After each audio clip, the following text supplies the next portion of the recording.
The Select Committee statement. Colleagues, Mr. Clive Betts will speak on his subject for up to 10 minutes, during which I remind the House no interventions may be taken.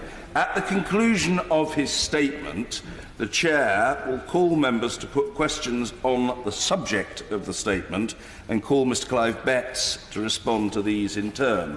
Members can expect to be called only once. Interventions should be questions and should be brief. The front bench may take part in questioning. I call, colleagues, the Chair of the Housing, Communities and Local Government Select Committee. Mr. Clive Betts. Thank you, Mr. Speaker. First of all, could I thank the Backbench Business Committee for making time for this statement. Last Tuesday, the committee published our 12th report of this session following a 6-month inquiry into leasehold reform. I'd like to thank all members of the committee who agreed the report unanimously, and several of them are in their places today. Particularly to thank also Nick Taylor, our committee specialist, for his excellent work on this technically challenging subject.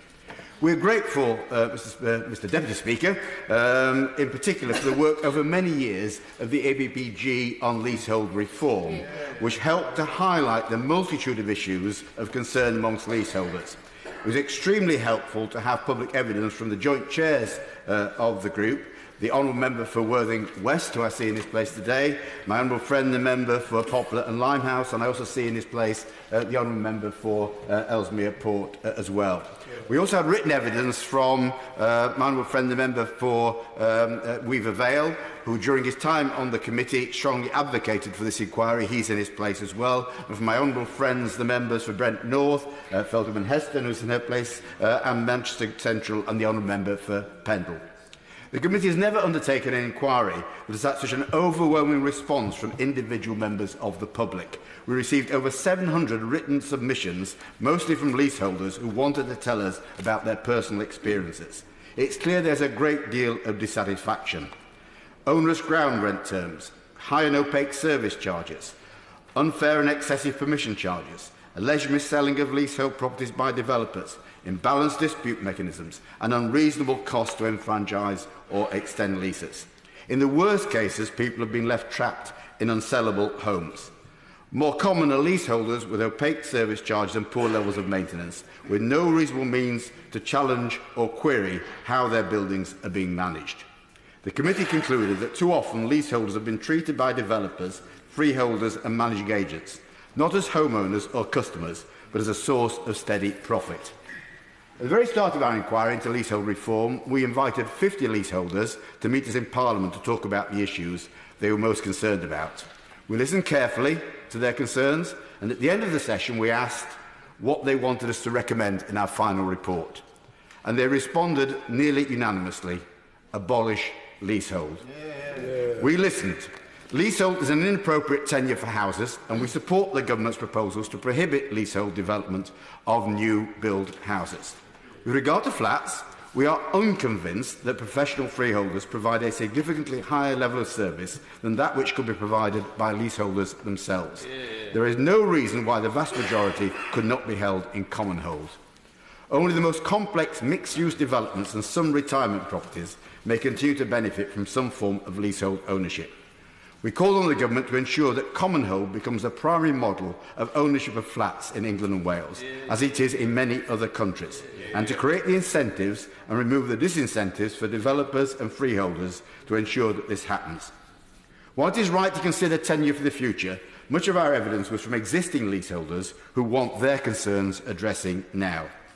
During our inquiry, we heard several accusations from leaseholders, particularly of houses, that they had been missold their properties. Of particular concern from a substantial number were accusing developers of reneging on promises made by their sales teams to allow leaseholders to purchase their freeholds at an agreed price after 2 years. Leaseholders told us their freeholds have been sold on to third-party investors who are not willing to allow leaseholders to purchase their freeholds at the same price as previously offered. One leaseholder told us the price of purchasing her freehold had increased from £3,000 to £13,000. Or another from £5,000 to £40,000. Developers denied they had deliberately misled leaseholders, but the number of near-identical stories reflects a serious cross-market failure. We have called on the Competition and Markets Authority to investigate mis-selling in the leasehold sector and make recommendations for compensation. We know the Secretary of State has already called on the CMA to do this, and they have refused. We hope our call will add to the pressure on the CMA to finally act in the interest of leaseholders. It was concerning to hear several reports from leaseholders that they have been advised, incentivised or required by the developer to use a specific conveyancing solicitor, who subsequently did not advise them of onerous terms in their leases.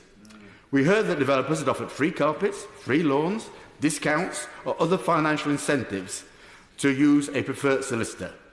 Leaseholders were told their sale would fall through if they didn't complete within 28 days, and only the developer-recommended solicitor could be certain to hit the deadline. Consumers must be able to access independent and reasonable and reliable legal advice when purchasing a property. That's why we have called on the government to prohibit the offering of financial incentives to persuade a customer to use a particular solicitor. Concerns were made over owners' ground rents. Ground rents bear no relation to the level of maintenance or quality of service provided to leaseholders. That's a function of the service charge. Some developers had imposed 10 to 15-year doubling ground rent terms in the leases of new-build flats and houses. Taylor Wimpey have apologised and set up a remediation scheme, albeit with limitations. Others have not. Redrow told us they had introduced 10-year doubling ground rents on 347 properties, with an average starting ground rent of £400 per annum, which would rise to £12,800 in the 50th year. They have no plans to remedy these leases. There is a growing trend for mortgage lenders to refuse to lend on leasehold properties, where the ground rents exceed 0.1% or will exceed the value of that of the property in the future. The options for leaseholders with owners' ground rents are limited. We're not convinced by voluntary offers, so what more could be done? One option is to use legislation to amend existing leases. The government told us initially that they were not able to use legislation in these circumstances, and the Secretary of State said the nature of contract law means legislation cannot change the terms of leases already signed. But we found that it would be legally possible for the government to introduce legislation to remove onerous ground rents in existing leases, and retrospective legislation could be compliant with human rights law. Indeed, the government proposes to reduce the premium payable to enfranchise, effectively buying freeholders out of a contractual income stream at a discount. There is little difference in principle between altering the terms of enfranchisement and altering ground rents, and in both are likely to be equally justifiable in human rights terms. Freeholders would probably need to be compensated, but that compensation need not necessarily be full value. Our view is that existing ground rents should be limited to 0.1% of present value of a property, up to a maximum of £250 per year. On future leases, the government originally said it would require those to be set at a peppercorn of zero financial value, but is since proposing making £10 per annum a standard cap. It is, however, unclear what value there is for leaseholder or freeholder in requiring a ground rent of £10. We therefore recommend the government revert to its original plan and require ground rents on newly established leases to be set at a peppercorn or zero financial value. While it is fair that lease freeholders should be able to pass on reasonable costs arising from a change initiated by a leaseholder, many of the permission fees we heard about were plainly excessive and exploitative. £3,500 for permission to build a conservatory? Actually charges to fit a new doorbell. These are clearly ridiculous. We have called for permission fees to be limited to the true administrative costs incurred by freeholders. The government should require this in the lease of new-built properties, while legislation should be introduced to restrict such fees in existing leases. Further, the growing practice of imposing permission fees in the deeds of new-built freehold properties and enfranchised former leasehold properties is an unjustified intrusion upon homeowners, which many campaigners have rightly referred to as fleasehold.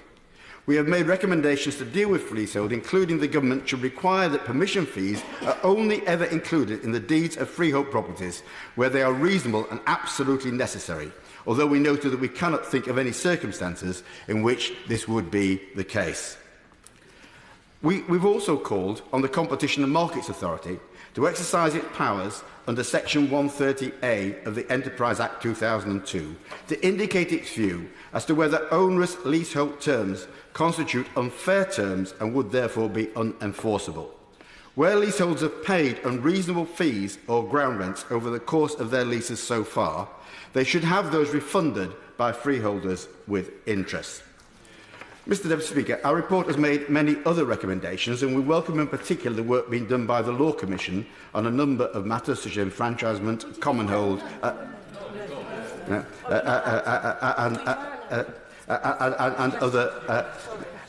other matters. But what we feel is necessary is not simply a number of individual recommendations, but the Government now should call on the Law Commission to and invite them and fund them to conduct a more comprehensive review of leasehold legislation as a whole. We've made many other recommendations, which I haven't got the time to go into today, Mr Deputy Speaker, but we do look forward to the Government's response to our report and urge ministers, given the weight of evidence we had from so many individual people, our constituents up and down the country, to take our recommendations seriously. Sir Peter Bottom. Can I first say that I own a leasehold flat, and in a few years' time I may own another one, but I haven't had any problems. Can I say to the House that the Chairman of the Select Committee and his colleagues and advisers deserve enormous thanks and congratulations. In a matter of 3 months, they've had the innovation of the round table, and the conclusion of that round table I would commend to the BBC and others who don't yet seem to have covered the detail of the report. He's picked up on the issues put forward by the National Leaseholders Campaign, picked up on the knowledge of Bob Bessel, one of the trustees of Leasehold Knowledge Partnership, who's developed over 1,500 retirement properties with no ground rents at all, because he knows, and we all know, ground rents pay for nothing of benefit to those who are in their homes. Can I say to the Chairman that putting forward the suggestion of lease rental is one of the good suggestions in the report, that leaseholders don't think they actually own anything yet, because they don't. They're in effect tenants, and as we've seen in the Grenfell-style cladding, they're the ones left carrying the cost of doing the cladding, or supposedly, and that wasn't good enough. Can I welcome, on behalf of those who come to the all-party group, the campaign to make sure that costs become equal, and that freeholders should not be able to put the costs of their unsuccessful legal actions on leaseholders who find time to pay even though they've won a dispute. It's very important that all the recommendations of the report are debated in full in this House. And can I say that if we can have more reports like this, those of us who've campaigned, and particularly the Honourable Member for Ellesmere Port and his colleague, the Honourable Member for Limehouse and Poplar, who's actually at a major leaseholders meeting at the moment and would otherwise speak, that their work and our work is carried through to the benefit of leaseholders. Clive. Yes, very briefly, the point about legal action and the cost of that not being recoverable from leaseholders is made as a recommendation in our report. I very much welcome the idea of a longer debate on this, perhaps when the Government's given their response and we can take into account that. Yes, the idea of lease rental is one perhaps we ought to pursue a bit more clearly, because people don't wholly own their properties in the way they think they do. Dr David Drew. Thank you, Mr Deputy Speaker. I mean, my honourable friend knows I'm particularly concerned about older people who've been somewhat duped into these schemes. Would he agree with me that this is something that the Competition and Marketing Authority could look at very quickly, so we deal with those particular problems in the sheltered sector? Would he agree with that? Yes, we've called for an investigation into mis-selling. The Government's called for it as well. Let's hope between us we can actually get that done, and particularly for older people who may not have understood as well perhaps some of the very difficult complications around those sorts of properties. Bob Black. Mr Deputy Speaker, I congratulate I can call him my honorary friend, for his chairmanship of the Housing Committee's Local Government Select Committee, and in steering us towards this excellent report, which I was pleased to participate in. Can I just draw one point that he wasn't able in his time frame to draw attention to, and that is the absolute scandal of people like Bellway who sell the freeholds of properties to financial companies 2 years after they've built them without even notifying the leaseholders at all. Can I urge my honourable friend to urge the Government to close this legal loophole that would allows companies like this to do this to subsidiaries or other organisations without even notifying leaseholders, and to ensure that leaseholders can buy the freehold at the same price that they would pay, or that would be paid by any subsidiary? Absolutely, it is a complete scandal, and we got admission from a number of developers. That's what they did, quite blatantly. Sold it on, didn't tell the leaseholders it was being done. So ultimately, banning new houses being built as leasehold solves the problem. But immediately, I think there ought to be a right of first refusal for leaseholders to buy their freehold, and that price ought to be a clearer and more regulated price, and the Law Commission is doing work on that, which we support. Others? Thank you, Mr. Speaker. On behalf of the National Leasehold Campaign, can I congratulate the Chair and the whole committee on what is an excellent, very comprehensive report. I think there's a sense of vindication from all those who have been campaigning on these issues, not least myself, the National Leasehold Campaign, my honourable friend, the Member for Irving West, and the honourable Member for Poplar and Limehouse, because the committee have really picked up on all of the issues that have been of great concern to us. And I hope that when considering the report, the Government will note that there is still a private members' bill on the books to make a very simple and easy process of enfranchisement. One issue I'd like the Chair to comment on, though, is whether the committee came to any view on the agreements that have been reached between some developers and leaseholders for changing the terms of their lease from doubling to RPI. I think we did. We said that these voluntary agreements were maybe a step forward, but were not sufficient. And in particular, they weren't as good as our proposals to restrict leases on existing properties to 0.1% of the value, or £250, and legislation would actually overturn that arrangement and make a better one for leaseholders. Andrew Slough.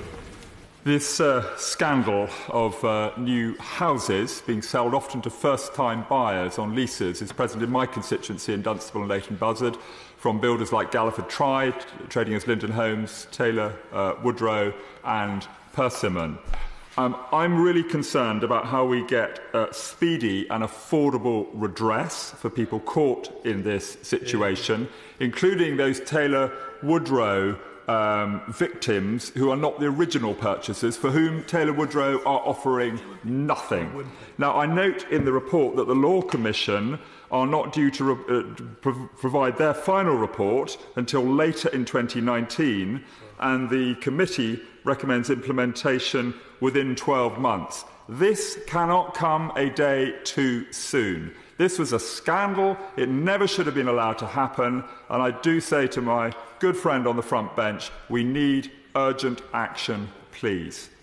The word scandal is absolutely right for how some of these developers have behaved. Hopefully action will follow quickly from the Law Commission's report. I think the committee will be keeping an eye on this and pressing for it, as I'm sure other honourable members will. And of course we have to keep reminding ourselves that these companies who have done this are hardly hard up, are they? Taylor Woodrow, £800 million, Persimmon, £1 billion profits in the last financial year. They're not relying on this money to keep themselves afloat. Mr. Deputy Speaker, and apologies for standing up too soon. Just when you begin to think you know what you're doing, you realise you really don't. Can I congratulate the Select Committee and the Chair and all the members for a really excellent report, and also congratulate the all-party group on leasehold reform, the work of the member for Ellesmere Port and Neston as well, and the cross-party consensus that you've managed to deliver. I think the need for reform is very clear. I wondered if the Chair of the Committee agrees with me that following the Law Commission's detailed work into enfranchisement, it's important for leaseholders that a simple formula is set for people to buy their freehold of their home, either based on a multiple of ground rent or a percentage of capital value of the property.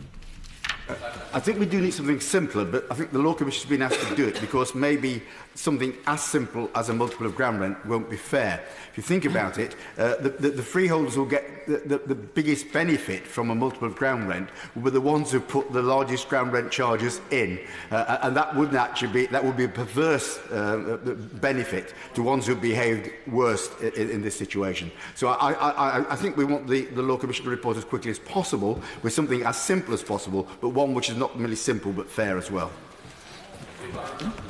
Thank you very much, Mr. Deputy Speaker. Can I also welcome and thank the Select Committee for this leasehold reform report, long overdue. in my constituency, I have a particular issue with elderly constituents who've moved into independent living blocks and then found that their asset is depreciated hugely because it's not being managed, not being looked after, and the service charges just keep going up and up. And of course, they can't afford to leave. They are trapped. And something needs to be done to help these most vulnerable of our constituents. Could I ask in particular, it seems to me that we need to open up the market when it comes to these management service companies. Did the Select Committee look to see whether it would be possible to allow leaseholders to actually set up their own community interest companies so that they can actually take on the responsibilities themselves and they're not going to rip themselves off as they currently are being by some of these unscrupulous companies? There are circumstances when leaseholders can do that, and of course, ultimately, in many circumstances, leasehold could move to a form of common hold, but it needs substantial agreement amongst the leaseholders themselves. And many elderly leaseholders want to go down that road without lots of explanation and help. And one of our concerns was there wasn't much help or publicity around that whole process. That's something that could be looked at. But just in terms also of the service charges, very often these are terribly opaque. Proper information isn't given, the right to challenge isn't explained, and the challenge through the tribunal is very, very difficult. So another thing that could help in this process is a much simpler housing court system, which we hear from the government they're going to introduce. The quicker they do that, the better as well. Thank you, Mr Deputy Speaker. May I also congratulate my honourable friend and his committee for this report, which is incredibly hard-hitting, in which constituents like Pamela Rose-Canales in my constituency and Camellia House residents who contributed evidence, I know, have also greatly appreciated. Mr Deputy Speaker, I do believe that this report is a game-changer. This has been an issue that has been bubbling in many ways in this House, and I think we've got a real opportunity now to fundamentally review and change the legislation in this area. Could I pick up on just three very brief recommendations he's made as to how quickly he thinks some of these matters could be taken forward? The first being the prevention of the ability of landlords to recoup their legal fees from those who lose, from those against whom they lose the cases. Secondly, in my experience, the service charge and paying a service charge hasn't been the issue. People are happy to pay a fair service charge. As he says, it has been a lack of transparency and justification and the unpredictable nature of additional charges that may just appear sometime through the year, and how quickly we may be able to see some of those changes also come in, perhaps with the Housing Court that he has also mentioned there. And finally, could he perhaps answer how quickly he thinks that the Law Commission could be asked by the government to undertake the comprehensive review that he rightly refers to, bearing in mind that this can take 12 to 18 months to see through, and we want to see these legislative changes moved on as quickly as possible. Thank you. Yeah, on the first point, if a leaseholder going to the tribunal asks at the beginning for a ruling that if they win, costs can't be passed on to them for the freeholder, the tribunal can so rule. The problem is that many leaseholders don't know of that requirement. I think the government could do an awful lot to publicise that and think about that immediately. Secondly, on service charges, we recommend there should be a standard format brought in so all leaseholders know what to expect in terms of the information being given to them in a proper manner. I think the government could bring in some guidance on that without having to wait for primary legislation. It's something we'd hope the government would look at very quickly. In terms of the Law Commission, I don't know how long it will take them to report, but the government could immediately make a decision to ask them to produce a report. But the Law Commission made it very clear to us that currently in their budget they haven't got the resources to do that and would need the government to offer and provide sufficient funding. The whole system of leasehold and ground rent is a racket. And it's gone on for centuries. It was invented by aristocrats who'd stolen all the land from the monasteries in the 16th and 17th century. And it's a scandal that we and successive generations of politicians have continued to allow the thing to exist. And funnily enough, when it came to a moment when there was a dire shortage of housing in this country, the house builders saw an opportunity. And no wonder we've ended up with the position we're in at the moment. Wouldn't it just be simpler to scrap the whole system? Well, I suppose I'm tempted to say yes, but what we did say in the report was we need to move to a whole new approach where common hold becomes basically the default option for flats. You can abolish it for houses, and I think if you put the sorts of restrictions on ground rents and permission fees we're talking about here, there won't be any incentive for freeholders at the end, and that will drive it out of the market. So I think it's twofold. Stopping it on new properties and making it no incentive for freeholders in the future, because their income streams, which are wrongly obtained now, will not in future be available.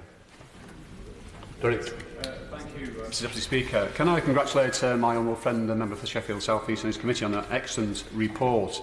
Like many other colleagues here today, I have many constituents who have been affected by this terrible scandal, and the committee has rightly addressed the issue about the way people can get redress and get compensation. And clearly there's lots of uncertainty still around us at the moment.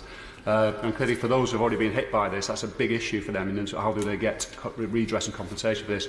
Now, during his presentation, my honourable friend mentioned about he doesn't think that in terms of retrospective legislation it should in any way conflict with human rights legislation. Could he just say a bit more about that? We took evidence on that, and in the end there are the caveats and conditions on human rights legislation, and if there is a general good to be obtained, then that can oversee that can overweigh the particular interests of private owners of property. But the government have already got round that on enfranchisement, where they're talking about and asked the Law Commission to recommend a simple enfranchisement, which could mean that the freeholder gets less compensation when the leaseholder enfranchises. So in that case, the government's already considering reducing the value of enfranchisement to freeholders. It is no different to a recommendation to reduce the value of ground rents to freeholders in principle. Now, it probably needs further work, but we had advice that it is possible. There will be a requirement for some compensation, but it need not be full value compensation. Ruth Captain. Thank you, Mr Deputy Speaker, and I would also like to thank the Chair and his committee, the members for Ellesmere Port and Neston, member from Worthing and Poplar and Limehouse, who've been raising this issue consistently in this House, certainly since I've been here, and also the Leasehold Knowledge Partnership, who've been very, very helpful to leaseholders and to ourselves on the legal issues. And I'm really pleased to see that the report quite rightly says that the balance of power is weighted against the leaseholder. In the context of the modern equivalent of the dissolution of the monasteries and the racket that followed that the member for Rhondda raised, does the Chair not agree with me that we now have what we're seeing with leaseholders is a modern-day racket where developers, solicitors, finance people, many of them offshore, are deliberately running a racket and organise conferences in order to share the knowledge, in order to rip off leaseholders? Yes, I also want to join the thanks to the Leasehold Knowledge Partnership for the work they have done as well. Absolutely right. It's mis-selling houses in the first place. Then when people have got into a leasehold situation, it's giving them, charging permission fees of ridiculous amounts for things that should be done anyway, without the requirement of the freeholder to say yes to it. It's about service charges where things have been put in, are often for services that aren't delivered, and it's also freeholders making money out of that. We heard of examples of freeholders contracting for insurance on the property and taking a cut, a percentage contribution out of the money they paid over. Now, those things are completely wrong. So the sooner we can change this system, the better. Mike Edgeworth. Thank you, Mr Deputy Speaker. I'd certainly like to put on record my thanks to the Chair of Select Committee, every Select Committee member and the APPG and the campaign. Many of my constituents in the Northwich and Runcorn part of my constituency have been affected by, as people have rightfully said, this mis-selling scandal attached to leaseholders. One question I'd certainly like to ask the Chair is, what more could the Government do, and indeed the Select Committee, to press the Competition and Markets Authority to actually investigate and recommend levels of compensation? We need action now. Absolutely right. I'll take that up, and I think we can write directly to them as well. We obviously, government gets a copy of our report and will respond. We'll make sure that the CMA gets one as well and responds to it, because this is a scandal, and many people are having their lives blighted by this whole issue, and we need to do everything we can as quickly as we can to rectify that position. Thank you. Can I welcome the report as well? It is a national scandal. I mean, I think it is clear it is that. These people knew exactly what they were doing. These have been sold as financial products. And people are making a lot of money out of this, and they are preying on many people who were first-time buyers, who were keen to get into their homes. We've already heard about the lawyers that were recommended at a discount, and these people were hoodwinked. And they are now telling me that it is difficult to sell their homes, and people have told me they don't actually feel that they own those homes. Somebody else owns their home. I recognise it is difficult where people have signed contracts, but that doesn't mean we shouldn't do something about it. We have to sort this for existing homeowners. Absolutely. We've said that we think there ought to be retrospective changes to the permission charges, to the ground rents where they are clearly onerous at present, and then the Competition Markets Authority ought to look at whether they actually are enforceable, those contracts, because they are so unreasonable in many cases. So I think there are two ways we can approach that and should approach that, and I'm pleased to see that the Minister sat through this on the front bench there, because in the end she is the one who's going to have to deliver a lot of these changes. So I think she's hearing very clearly that from across the House there is a real demand that this whole matter be addressed properly by government, and the government really do implement the recommendations of the committee. Thank you, Mr. Deputy Speaker, and can I just say my thanks. It was an honour to sit on the Select Committee, and can I just say how well chaired it has been, but also to thank the contributions clearly of the APPG and all those people who've been campaigning for so long. I myself was also a victim of a leasehold many years ago, and found myself very much sort of in the straitjacket of the costs of those who own the freehold. What was quite clear through the evidence that we received is just how far-reaching this is. It is a national scam that's been going on.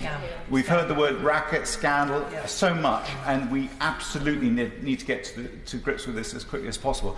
Can I just echo or just amplify one point, and that was when I realised locally in one of the estates recently built in my own constituency, where recent buyers in the last 2 years have been told by the developer, the salespeople, that they wouldn't have to pay as much council tax as others because they were having to pay a separate charge for their verges to be looked after. And just that there is a responsibility now for local authorities to address this issue with those estates. We made it very clear that right at the beginning there should be a clear explanation from the seller as to what extra charges may be required in terms of those areas of open space that haven't been taken over by the council for future maintenance. If they're going to be managed by a private company and then a service charge, the service charge itself should be open and transparent, but also information about it should be provided right at the beginning.